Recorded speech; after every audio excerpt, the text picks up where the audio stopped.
Hello sir, I will tell a story tungkol sa paborito or gusto kong aircraft.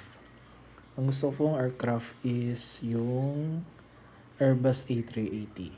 Why? Because of its huge, huge structure and yun nga, kasi nga wide body aircraft siya. Kasi natutuwa po ako kapag nakakakita ako ng mga malalaking eroplano katulad po ng A380. And every time po na nakakakita ako ng mga clips and videos about A380 or Airbus A380 is na-amaze po ako. Namamangha po ako kapag especially when take off and landing na po yung nandun sa clips and videos. Namamangha po, na-amaze po ako sa mga ganun. And lalo na po sa mga social media ngayon na mga clips and videos na pinapakita about Airbus A380. And syempre, I like din po yung cockpit po ng A380, which is yung how po minamaneuver yung aircraft, yung sa side stick po na ginagamit nila. Gusto, ayun, ang angas po tingnan nun. And then yung kung how advanced the technology na po ng navigation and mga computers po sa loob ng cockpit. And naangasan lang din po ako sa ganun.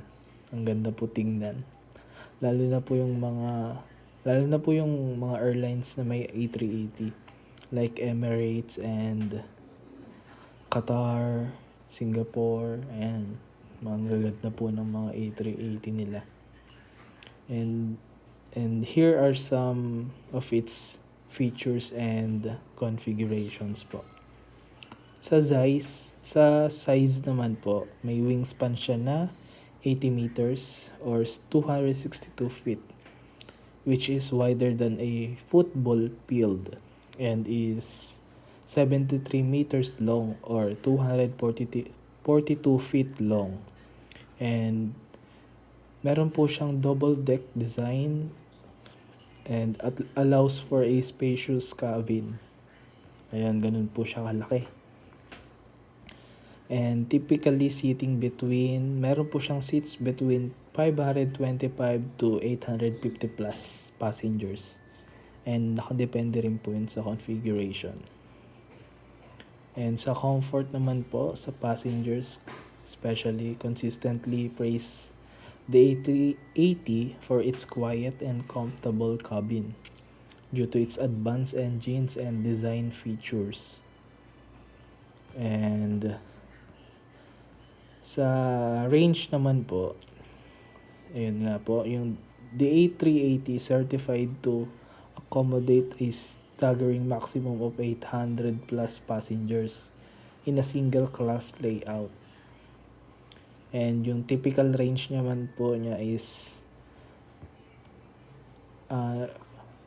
comfortable po siya with 3 class layout with a capacity ranging from 400 to 550 passengers. And sa variations naman po, some airlines po ay nag-offer po sila ng 4 types or class configuration, which is yung first class, business class, premium economy, and economy class. And about naman po sa wings configuration, low wing configuration. The wings are mounted low on the fuselage, which improves stability and aerodynamics, especially po pag during magte-take off na siya and bagla-landing. And high aspect ratio.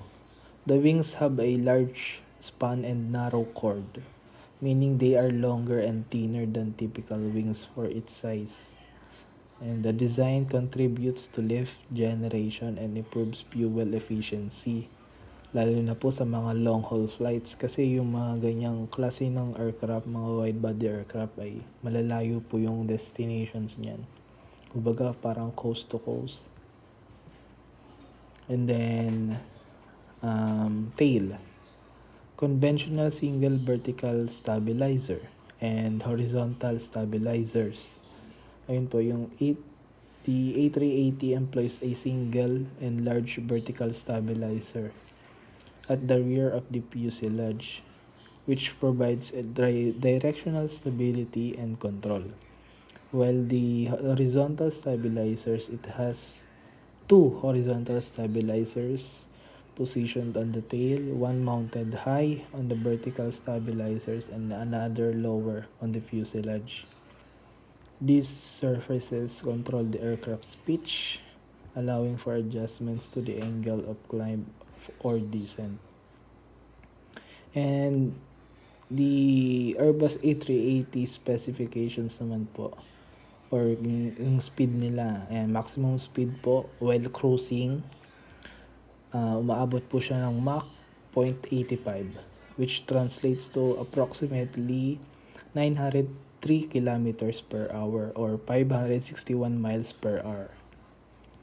And yung airfoil naka-number naman po ng Airbus A380 doesn't utilize a single specific naka-airfoil across its entire wing. Instead, it employs a combination of different airfoils along the wingspan, each optimized for different sections. Ayun po, yung different sections na yun ay yung root section, mid section, and wingtip. And sa landing gear naman po, landing gear configuration, ang A380 po ay may unique and robust landing gear configuration to support its massive weight. Ayun nga po, ang mga A380 nga po ay mga wide-bodied aircraft. Kumbaga, sobrang laki nila, kaya may ganun po silang type ng landing gear, which is yung multi-leg arrangement. Unlike typical airplanes with a 3-point landing gear, nose and sa two main or sa fuselage, the A380 utilizes a 4-point system for better weight distribution. Yun po yung nose gear and main landing gear and the double bogies. Yung nose gear naman po is with two wheels located at the front of the fuselage. And then yung main landing gear, two sets of double bogies or 4 wheels per bogie located on the fuselage, one set under each wing for a total of 12 wheels on the main landing gear.